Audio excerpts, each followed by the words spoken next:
بصوا يا شباب، الدرع ده افضل حارس في البطوله. كلنا عارفين مين افضل حارس في البطوله؟ سمعوني كده. مين؟ سيزار.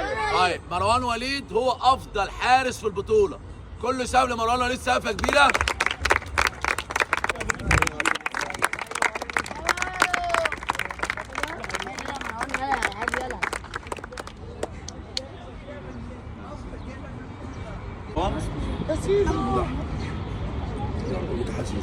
على سيزار.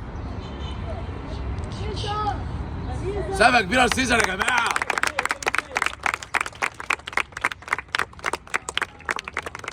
طبعا يا جماعه اللي بيحصل في كوتش اكاديمي ده والله ما بيحصل في اي حته، ان يكون مروان وليد افضل جون في البطوله ويهدي زميله محمود احمد كافضل حارس في البطوله، يبقى سقفه كبيره قوي للاثنين. سقفه كبيره قوي يا رجاله.